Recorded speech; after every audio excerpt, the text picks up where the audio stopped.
If you're traveling to India for the first time, this video can save you time, money, and few troubles. Cash is king. Carry notes of rupees 10, 50, 100, 200. Pro tip: UPI is India's digital payment system. UPI is accepted everywhere: shops, taxis, online bookings. If you can get a UPI app that works for foreigners or with your bank, your life becomes 10x easier. SIM cards and mobile networks. If you want an Indian mobile number, a minimum recharge of rupees 250 is needed to activate a plan valid for 28 days. Most plans include internet and unlimited calls.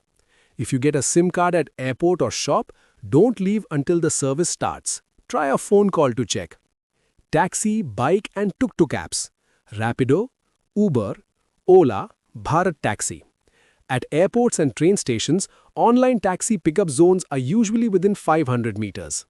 Pro tip: I personally use Rapido for bikes and auto-rickshaws. Auto-rickshaws, short distances. Typical auto fare is rupees 30 for the first 1.5 kilometers and rupees 11 per kilometer after that. Waiting charge in traffic is rupees 75 per minute. If an auto refuses to use meter, anything above rupees 100 for under 5 kilometers is costly. You can use Google Maps to check. You can also use Rapido to book autos. Metro or subway. Cities like Delhi and Mumbai have excellent metro networks. You can get metro ticket at the metro station. Avoid rush hours, 5 p.m. to 7:30 p.m. Last metro usually runs around 11 p.m. Trains and buses. Avoid ultra-cheap trains and public transport if you value hygiene, reserved seating, and personal space. On cheap trains, people also sit illegally even though seats are reserved. Recommended trains are Rajdhani Express, Vande Bharat Express, and Shatabdi Express. Even low-fare seats here are better than. Pro tip: all train tickets are booked through IRCTC even for third-party websites, so you would have to register to IRCTC anyways. If registration fails, ask an Indian friend or travel agent to book for you from their account.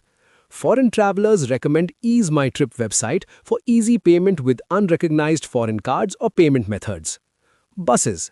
Use the customer care phone number to find exact pickup points. It can be a hassle to find your bus on many bus stations. Stay calm and patient. Bus companies I know are FlexiBus, Indo-Canadian, Zing Bus, Pan Bus. Pro tip: reach airports 2 hours early. Reach train stations 1 hour early. India is crowded. Security checks take time. Apps. Daily essentials and food delivery apps. For groceries and daily items doorstep delivery, use Blinkit, Swiggy Instamart or Zepto. For food delivery, use Zomato or Swiggy. Pro tip: Swiggy offers food plus groceries in one app. Also, these apps won't work in remote areas depending on store location. Google Translate can help a lot. Basic words. Na means no, ha means yes, chalo means let's go. Head movement. Side to side means no, up and down means yes. North Indian women mostly wear salwar and suit or kameez. Get sports shoes or lightweight shoes for city travel. Expect rough roads and missing footpaths. Hygiene is your department. Carry, ready to use, hand sanitizer, wet wipes, toilet paper.